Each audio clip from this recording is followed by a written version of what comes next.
Hi, what do you think about Sadhguru and Nithyandhaswami? For many, he is considered as a guru, godman, spiritual lord. For some, he is considered as a preacher of pseudoscientific things. And for some, he is an outright scammer. What do you think?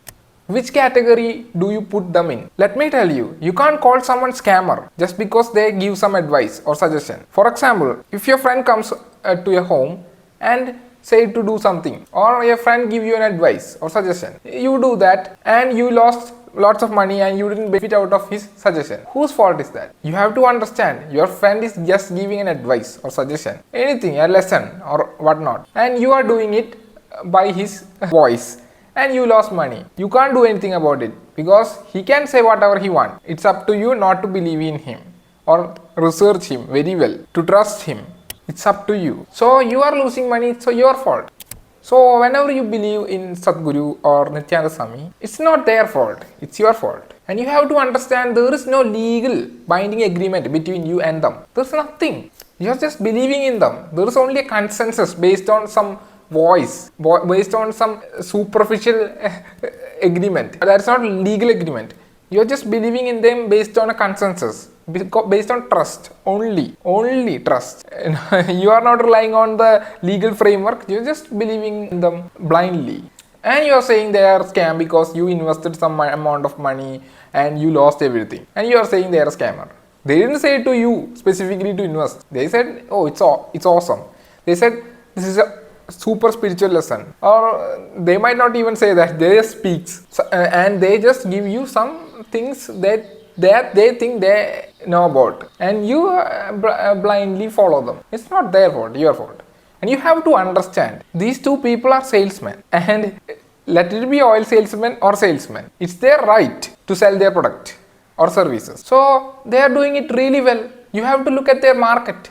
Look at their market. Their market is what? Spiritual market. That's their market. And it's a big market, it's a decent market, and they serve that market pretty well. Both Sadhguru and Nithyandhaswami. And if you look closely, they have a different market. Both are spiritual market, but it's a subsegment of market. Sadhguru deals with people who are at the middle income group and upper middle income group. So he partners with celebrities, everyone at the top, to get the middle income and upper middle income group. What about Nithyandhaswami? Tell me, what about Nithyandhaswami? Nithyandhaswami focuses on people at the lower end of the spectrum. And he has a huge following, and he doesn't care about the lower class or anything. He just do whatever it takes to sell his product. So you have to understand these things before criticizing someone. And you have to understand, this is not a debate for reason. This is not a debate for whoever has the better reasoning power wins. No, there is no reason in this. This is only to serve the market. They have this outfit,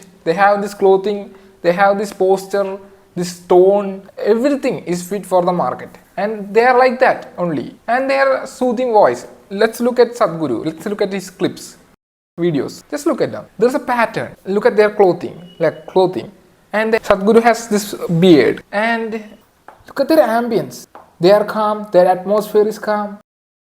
They are insensitive to outside world, outside information, the society itself. They have gone beyond the clutches of society. And you have to understand, they have an audience. They have made an audience because there is a market for it. Market for spirituality. Is it wrong to not do this when we got an opportunity to do this? There is a spiritual market, and they took an opportunity and they say they are serving the market, the spiritual market. I don't see anything wrong here. And you have to understand, being a salesman is tough. Let it be oil salesman or salesman. To make a sale is really tough. To get your goods or services out into the real world, to get that availed, it's pretty tough. And it's not that tough you might think, but it's not like that. It's really tough because look at the market. Look at the snake oil market or Ayurveda market, any market. Try to sell a goods or service. You can just try. Go to the market and try to sell one, and you will understand what is the power of the attributes of the salesman. And these attributes are taken not seriously by the society. Society term this salesmanship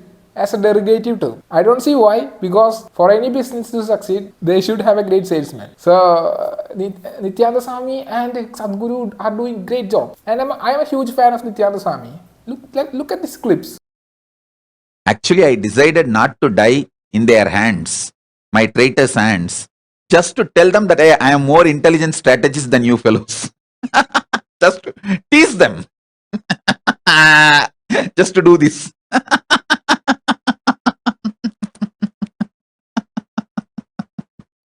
Not because of any death fear.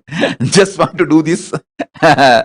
He's gone beyond the pinnacle of no reason. He has broke his limiter of reason. There is no reason for him. Look at his explanation of scientific things. Goofy explanation of reality. He himself said that his followers and him are their own species and the rest of the world Homo sapiens. So he classified his followers and his non-followers into two segments, Homo sapiens and other species. And still his followers believe in him and truly admire him as a godman. You can't see this anywhere. And he's still young. And look at his power. His power is extraordinary now because he doesn't have to think. He just have to say something and people believe in him. Look at Sadhguru. But Sadhguru's market is middle income and upper middle income group.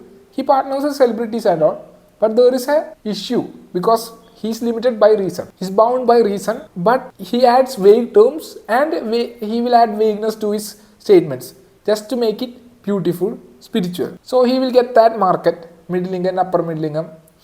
And he had tried to convince our partners with the big celebrities. So the upper middle income believes in him. It's a cool thing to do. Yeah, and look at him closely. He reads English novels to make or level up his spiritual game. He does all those things. Philosophical books he read just to level up the spiritual game. Now he's a guru and he's a perfect fit for the market now. He's an ace. Same goes for Nithyanda because I love Nithyanda little bit more because Nithyanda doesn't have to be bounded by reason. He's the ultimate salesman, the powerful of the powerful. He can spew out anything and still keep his audience. He has bought island. It has its own cryptocurrency or blockchain. But Sadhguru has to be this manner. This calm manner, and he has this limitations in every word because his audience, he goes to scientist and all, and it's really hard for him to lose his manner because he has to keep that vibe or he will lose it all. So it's pretty hard to be in Sadhguru's state because his state is not that good compared to Nithyanda because Nithyanda doesn't even care about state because he doesn't care about any class at all. He speaks out any nonsense he wants and still get his audience. Let it be lower class. Lower class, I think, is the primary audience for him, or any audience above, like upper class, middle income group, any group. He doesn't care. If they believe, or don't. So the key takeaway is that absorb what they are saying, absorb their characteristics, what made them so successful, absorb them, and use them. Take advantage of it. And I looked at them closely. I absorbed their dealings. I absorbed what they're doing, and I will use that to my advantage. So you should do too, and you have to understand. If you say something, you are not a scammer. You have the right to speak, and if the person who is listening taking that information and did not benefit it, it's their fault, not yours. Because there's no such legal framework that holding you and them.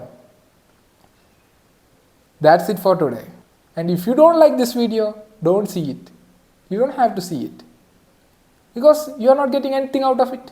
So don't see it. But if there is a consensus between us, okay, see it, take whatever lessons you got from this video and apply it. Thank you. If you do love this video, that is, subscribe and hit the like button. And hit that notification bell icon too. It will be really good. Thank you. Have a nice day. Sentient Kid out.